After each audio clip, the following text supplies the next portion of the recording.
JK পেঁয়াজ কাটতে কাটতে কাটছে, আর জিনির রান্না দেখে সবাই ভয় পেতে শুরু করেছে। তাহলে চলো দেখি বিটিএস মেম্বার রান্না করলে আসলে কি হয়। এমন খাবার রান্না করব যেটা খাইলে আরামের আইকিউ লেভেল আরো বাইরে যাবে। একদম ঠিক কইছিস জেকে, আজকে মোরা ওদের এমন খাওয়ান খেলাইতাম যাতে জিমিনের হাইট আরো 3 ফুট বাইরে যায়, বুঝছস? জেকে তুই যাই দেখলে নিয়ে যাই কাটতে থাক, মুই আইতেছি। তাড়াতাড়ি আমাদের রান্না করতে হইব, বাকিগুলোর দ্বারা তো রান্না আর সম্ভব না। এখানে আসার পর আমার মাথায় একটাই প্রশ্ন ঘুরতেছিল, আসলে রান্না করবোটা কি?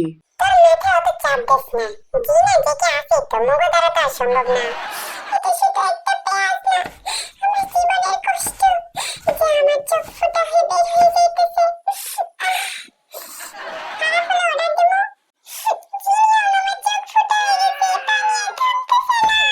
কাঁদিস না জেকে, কাঁদিস না। রান্না খারাপ হইলে ওরা আবার সবাই কাঁদবো, কাঁদিস না তুই এখন।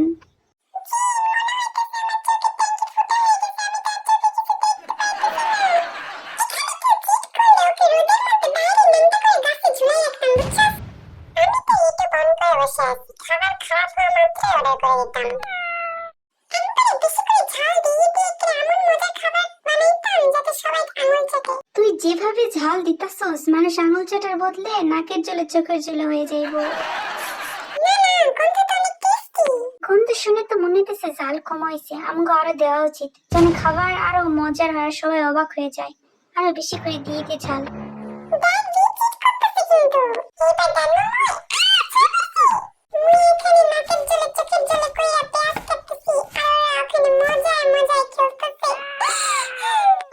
রান্না তো এগে সাধ্যর বাইরে। জিমিনা দেখছো, সেই দিয়ে তোর গুটি আমি খাইছি, দে দে এটা দিয়ে এটা দিয়ে এটা দিয়ে তোর গুটি আমি খাইছি।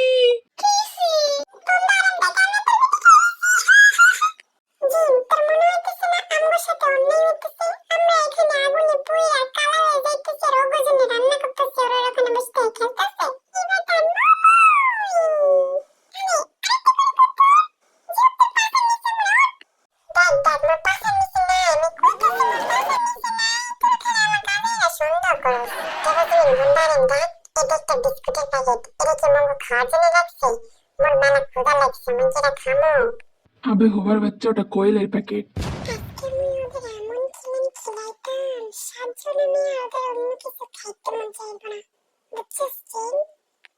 ঠিক কইছিস জাঙ্গিয়া, মোরা এখানে আগুনে কালা হয়ে যাইতেছি আর ওরা ওখানে মজা করতেছি।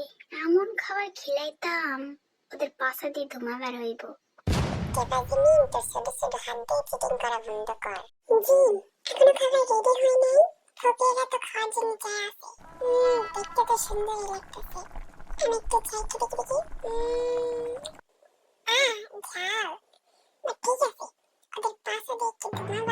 অবশ্যই হইতেই হইব, মোর হ্যান্ডসাম ফেসে কে কালা হয়ে গেছে। মোরা এখানে কখন থেকে খাইতেছি আর ওখানে মজা করতেছে।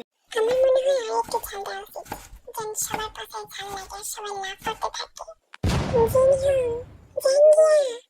রান্না শেষ হয় নাই, মোর না মেলা ক্ষুধা লাগছে। মুখে খাওয়ান দিত না, মোর পেটের মধ্যে তো ইঁদুর দৌড়াইতেছে। একটু তাড়াতাড়ি খাইতে দাও আমাকে। শুরু হয়ে গেছে, খাবো দেখে চিল্লা না।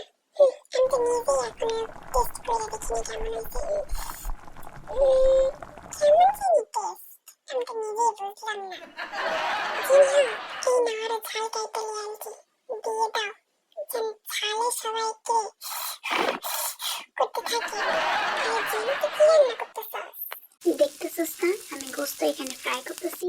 জিন আমরা যে শামুক রান্না করছি না, এটা একটু টেস্ট করে দেখলাম, এটা তো কেমন জানি আমি তো নিজে বুঝলাম না। রান্না কি শেষ? আরে হয় জাঙ্গিয়া কইছে একটু শেষের দিকে রান্না এখন শেষ হয়ে গেছে, আমরা এখন খাওয়ান খাবো। বেশি বেশি শামুক আমরা খাবো। জিন জিন জিন দেখে আগুন, আগুন লাগিয়েছিস কেন? বন্ধ কর আগুন। আরে শালা জাঙ্গিয়ার বাচ্চা, এটা আগুনে তুই রান্না করতে, এখান থেকে যা যা। আগুন তোর পাশে লাগাই দিতাম খারাপ। সবাই রেডি হও, এটা শুধু খাবার নাই, তাহলে ইতিহাস। হ্যাঁ, খাওয়ার পর কে বেঁচে থাকে সেই ইতিহাস। মুই এখন খাওয়ান খাবো, মুই এখন দুটো ভাত নিয়ে আইতেছি, তারা এটা খাওয়াচ্ছে আমার কাছে থেকে খেলাই ছিল। এটা খেয়ে দেখি তুমি। টেস্ট আছে, বাট বুঝতেছি না কার টেস্ট। চিকিৎসা দেখতে পাইতেছি। আমি হসপিটালে বেডে শুয়ে আছি। এটা হলো হাই লেভেলের কুকিং। তোমরা বুঝবে না, বুঝছো? কিচ্ছু লুডো খেলাই ছিল। টেস্ট হাওয়ায় উঠতেছে বুঝছস, তোরা ধরতে পারতেছিস না। কি বলছো ইয়াং? এটা টেস্ট বোঝার ক্ষমতা তোদের মতো বিকারীদের নেই। জিনহাম, তুমি এত ঝাল দিচ্ছ কেন? এটা খাওয়ার পর আমার উপরে নিচে সব জায়গায় জ্বলতেছে। একদম ঠিক কইছস বদের হ্যাটি। এর থেকে লুডো যদি খেলতাম তাহলে বাঁচতাম তো। আমি তাহলে হসপিটালে ফোন দিয়ে সবটা বেড ফাঁকা করতে বলি। খাবারটা এরকম ছিল যে আমরা একটুর জন্য হসপিটালে যাওয়া থেকে বেঁচে গেছি। একদম ঠিক কইছো স্যার, মোর তো মনে হয়েছিল আজ মোরা হসপিটালেই যাবো। চলো দেখি বিটিএস মেম্বাররা ঘুমাতে যাওয়ার আগে কি কি করে।